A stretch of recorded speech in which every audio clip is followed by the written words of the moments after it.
it's Deja Yetmir from crocheteverafter.com, and right now I'm going to show you how to do what's called sometimes the golden loop method. And all that is it's going to fix your stitches when the rows of your gauge are not correct. So you may have a swatch and the width is correct, but the row count is completely off. Changing your hook is not going to fix this, but this tutorial will. So let me show you how to do that. Alright, so to learn about the golden loop and how to fix the height for your projects when your gauge is off, you need to figure out if you are a yanker, a rider, or a lifter, as they are fondly called.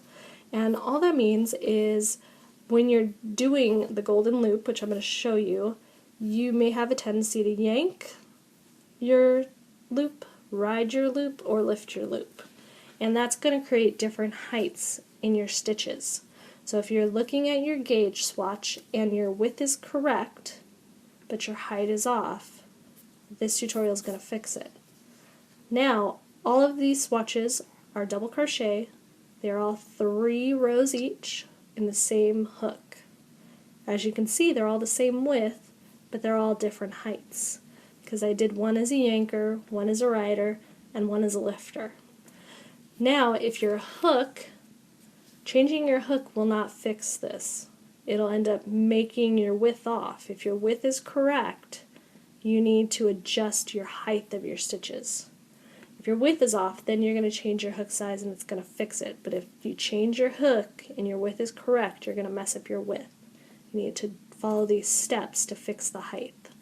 So, let's start showing you what the different types are and how to fix them. So I just have a row of double crochet. Keep it short so you can see all these different types of riding and yanking, so it's faster. So I am what's considered a rider, and I teach riding, as I call it, so that people have the middle of the road swatch, which is hopefully the most common that you're going to see in patterns. So this is the riding swatch, and you can see it's in between both. So hopefully your gauge is mostly going to have a riding swatch or riding gauge. And all that means is when I do my double crochets, when I pull up on this loop here, this is what's considered the golden loop, I keep it next to my work. I ride it right on top of my work and I keep it the same size as my hook. And when I do that, I create even, consistent stitches. I don't have to think about anything. I just insert my hook, pull it up, push it to my shaft, and work almost diagonal when I pull up. As you can see my hook is kind of diagonal. I yarn over and I pull through, yarn over, pull through, and it's all diagonal. But I keep that first golden loop, this first yarn over, right on top of my work. I'm riding the top of my work. Riding like a horse, not riding like I'm writing a novel. So I'm going to ride this row all the way across so you can see, and I did riding for the very first row also. I count my chain 3s as my first stitch, and that's important when you are also reading the pattern to figure out if the designer is a rider or a yanker or a lifter, because I'm going to show you the yanker row next. Sometimes when you're reading a double crochet pattern, they may tell you to only chain 2, and that could be a hint that they are a yanker, because their stitches are not going to be tall enough to accommodate the chain 3 at the beginning of the row. So they may tell you just to chain 2. And what they're doing, when they pull up this golden loop, they may be pulling it tight. Or when they pull through those first 2 loops, they pull down on this. They have a tendency to yank their tails as they work. This is what I used to do when I was a kid and I first learned. I would sit there and I would yank on my tails before I learned not to do that. So if you're getting a gauge that your stitches are way too tall for the gauge that you're supposed to be working, the designer might be a yanker, and you're going to have to yank down if the gauge is important. So if you're making a sweater, you are going to have to yank down on every stitch in your project to get it to match. And there could be design reasons for it. It may not just be, I don't want to say a bad design, but it's definitely difficult for a person following the pattern because you're going to have to pull down on every single stitch. But it could be, they're trying to condense the double crochets to make them a little bit bulkier.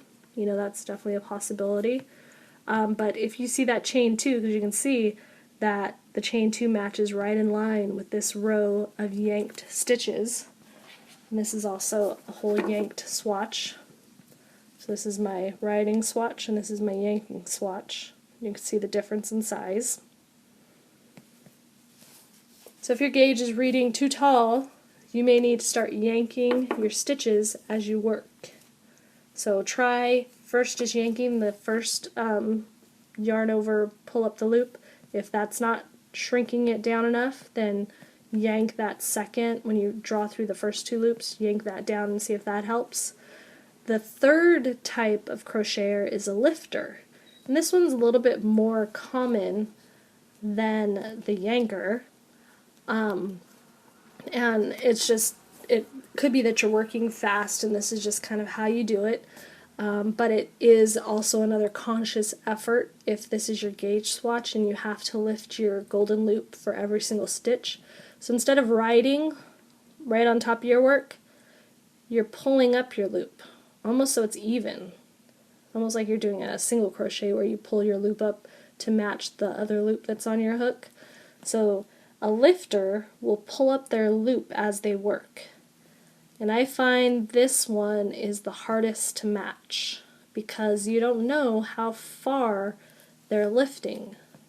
So it may take a while to get the correct gauge when you're doing this type of stitch. And this can happen in treble crochet, this can happen in every kind of stitch, but just like a yanker, if you need to match the gauge, you're going to have to remember to pull up your loop as you work. So every single time you pull up this golden loop, you got to yank it all the way up to the same size as all of the previous ones. Otherwise you're going to get different sizes, and you can kind of see this is dipping a little bit right here where I wasn't thinking about it as much. So it creates a much taller stitch. So in this swatch, this is my lifter swatch, and you can see that it's taller, way taller than a yanker. So if you're a yanker and you're doing a lifter swatch, it's going to be it's almost a row taller. It's going to be a very big change from what you're used to. But when you're doing those gauge swatches, if it's important to match gauge, you're going to have to remember what exactly you did to get gauge. So if the person's a lifter and you're trying to match, make sure you're kind of paying attention to how high you're lifting it when you're making your gauge swatch, so you remember to do that every single stitch throughout. The lifting double crochet is a little bit thinner than a regular double crochet, so some people do like to lift if you're designing just for yourself. If you're doing shawls, it can make it drape better. So it can come in handy if you're doing your own designing, but if you are designing, riding might be the best way to go because it's middle of the road. So if a lifter can easily ride and a yankers are kind of set on pulling, so it takes a little bit to break them of that habit. I should know because I was a yanker, so it took me a little while to get over the need to yank on my yarn every time I finished a row. But by learning if you are a yanker, a rider, or a lifter will help you fix your gauge swatches when you need to make sure that your gauge matches. So that is what the golden loop is all about.